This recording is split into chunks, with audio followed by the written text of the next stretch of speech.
Oh, hey, Daddy, can I taste that meat you got cooking? No, Dash, you can't do that. I'll scratch you on the head, though. Ooh. Wait, what about now? No, you can't taste it now. We can look at it, though. Okay. Let's see. No.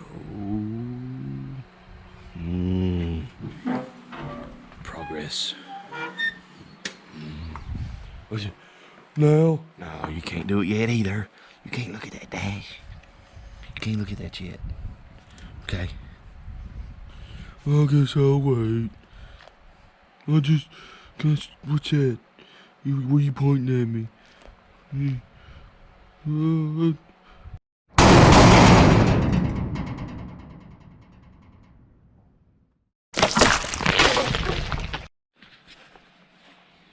Morning, everybody. Dash and I, say hey, Dash. Say hey, Dash. Dash and I this morning, we were smoking a Easter Boston butt. I'll give you a little shot of the 86 there. We'll look at her a little later. Worked hard on that truck. But we about got the smoker ready. Letting it burn off a little bit in there. Let's close this down so we can start choking her off. Let that temperature get back down to where we need to be smoking at. But we got our meat out here. Got our gloves. We got it seasoned last night. Let it marinate. What do you think, Dash? Is it gonna be good? Yeah, Daddy, it's gonna be delicious. Can I have some now? No, can't have none now. Anyhow, we'll keep y'all updated on the deliciousness at hand. This isn't good for my cholesterol, but it's Easter, so it'll be all right.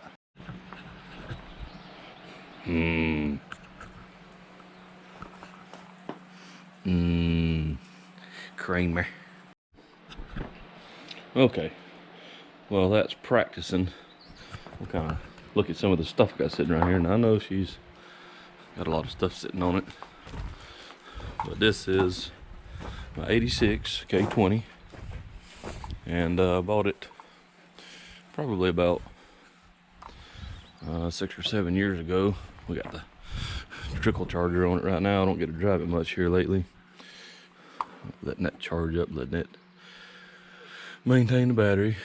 I let it sit too long here a while back and had to put brake calipers and a battery in it.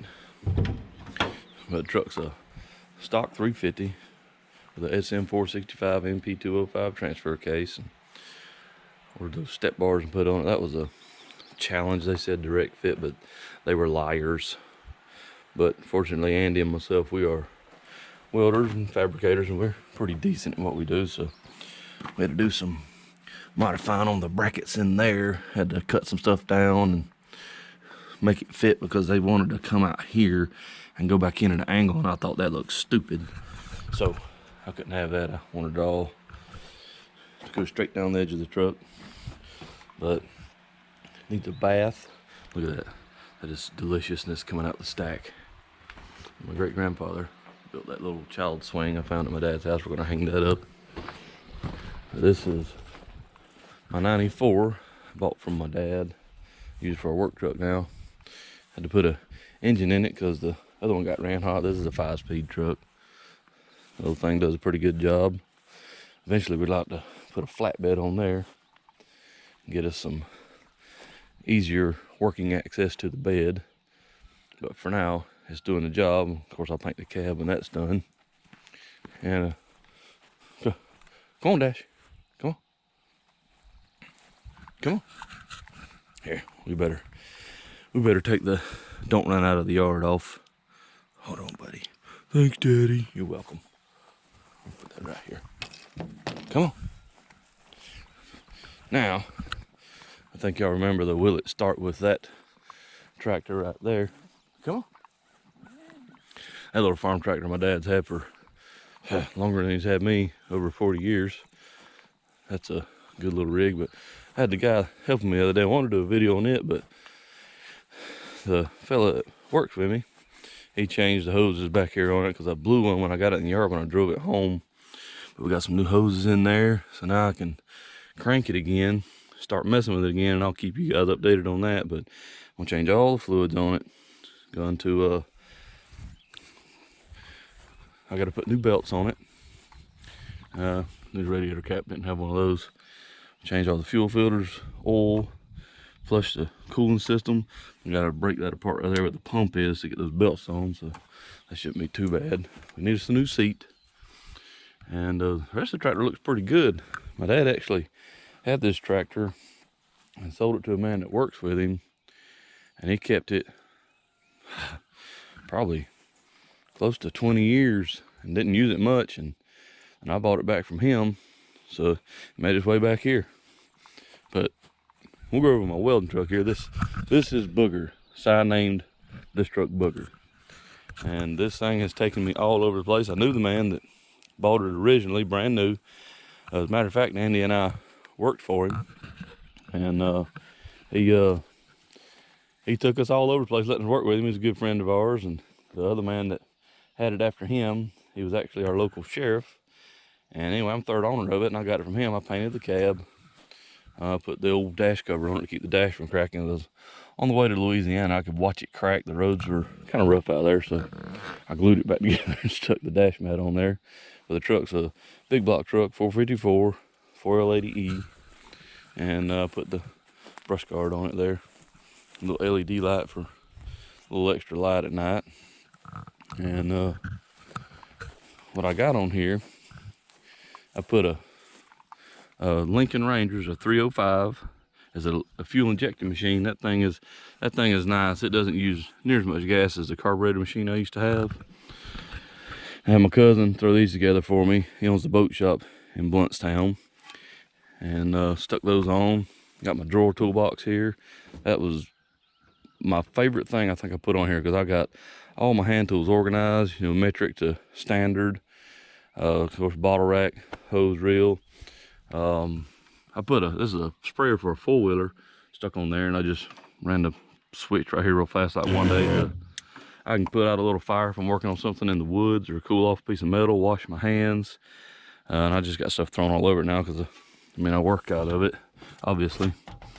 I got my rods in here, got a nice selection in there, some files, gouging rods, my chip and hammer stuff in there. I put all my drop cord reels. That's a handy thing. You ain't got to, let's say it's handy and that won't roll back up. I don't really have to string out any cords. I got one on the other side too.